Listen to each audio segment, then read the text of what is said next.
ನಮಸ್ಕಾರ ಸ್ನೇಹಿತರೆ, ನಿನ್ನೆ ಒಂದು ಕನ್ನಡ ಚಾನಲ್ಲು, ಅದು ಟೋಕನ್ ಚಾನಲ್ ಅಂದ್ಕೊಳ್ಳಿ, ಅಲ್ಲಿ ಒಬ್ಬ ಇವನು ಗಿರೀಶ್ ಶಾಸ್ತ್ರಿ ಹೇಳೋ ವಸಂತ ಗಿಳಿಯಾರಂತೆ, ಅವನು ಧರ್ಮಸ್ಥಳದ ದಣಿಗಳ ಪತ್ರಕರ್ತ ಅಂತ ಹೇಳ್ತಾನೆ. ಹಾಗೆ ಬುಡುಬುಡಿಕೆ ಆ್ಯಂಕರ್ ಇವರು ಮಾತಾಡ್ತಾ ಇದ್ದಾರೆ, ಅವನ ಪ್ರಶ್ನೆ ಕೇಳ್ತಾ ಇದ್ದಾರೆ, ಇವನು ಮಾತಾಡ್ತಾ ಇದ್ದ. ಇವ್ರುಗಳೇ ಎಲ್ಲ ತೀರ್ಮಾನ, ಅಲ್ಲೇನೂ ಹಾಗೇ ಇಲ್ಲ ಅನ್ನೋ ತೀರ್ಮಾನ. ಈಗ 2-3 ದಿವಸ ಆಗಿದೆ, ಈಗ ತಾನೇ SIT ಶುರುವಾಗಿದೆ. ನಿನ್ನೆಯಿಂದ ಆ SIT ತನಿಖೆ ಶುರು ಮಾಡಿದ್ದಾರೆ. ಆ ತನಿಖೆ ಬರೋ ಉತ್ತರಕ್ಕಿಂತ ಇವರೇ ಮುಂಚೆ ಹೇಳ್ತಾ ಇದ್ದಾರೆ ಹೀಗಾಗೋಗಿದೆ, ಇದು ಏನೂ ಆಗಿಲ್ಲ ಅನ್ನೋದನ್ನ. ಇವ್ರುಗಳಿಗೆ ಯಾಕೆ ಭಯ? ಇವ್ರುಗಳು ಕೊಡುವಂಥ ದುಡ್ಡು, ಹೆಣದ ಮೇಲೆ ತೊಗೊಳ್ಳುವಂಥ ಈ ದುಡ್ಡು ಇದೆಯಲ್ಲ, ಈ ಬುಡುಬುಡಿಕೆ ಆ್ಯಂಕರಿಗೆ ಮತ್ತು ಆ ಗಿಳಿಶಾಸ್ತ್ರ ಹೇಳೋ ಆ ಗಿಳಿಯಾರಿಗೆ, ಇವ್ರುಗಳಿಗೆ ಇನ್ನೂ ಗೊತ್ತಿಲ್ಲ. ನಾನು ನಿಮ್ಮಲ್ಲೆಲ್ಲರಿಗೂ ಒಂದು ವಿನಂತಿ ಮಾಡ್ಕೊಳ್ತೀನಿ.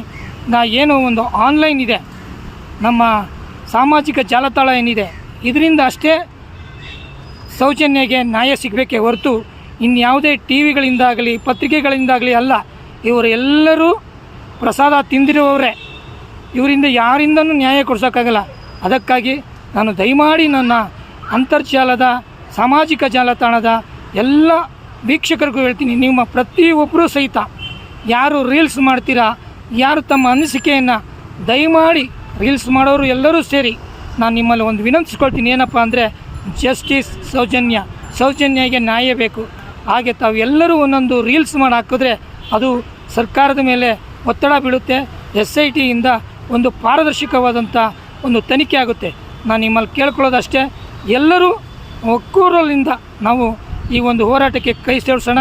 ಯಾವುದೇ ಸಂಘ ಸಂಸ್ಥೆಯಿಂದಾಗಲಿ ಯಾರೇ ಧಾರ್ಮಿಕ ನಾಯಕರಿಂದಾಗಲಿ ಇದು ನ್ಯಾಯ ಸಿಗಲ್ಲ, ನಿಮ್ಮಗಳಿಂದ ಸಿಗುತ್ತೆ ಅಂತ ಹೇಳ್ತಾ ನಾನು ಮತ್ತೊಮ್ಮೆ ಸೌಜನ್ಯಕ್ಕೆ ಒಳ್ಳೆಯದಾಗಲಿ, ನಮ್ಮ ಮನೆಯ ಹೆಣ್ಣುಮಗಳು, ಅವಳಿಗೆ ನ್ಯಾಯ ಸಿಗಲಿ. ಜೈ ಕರ್ನಾಟಕ.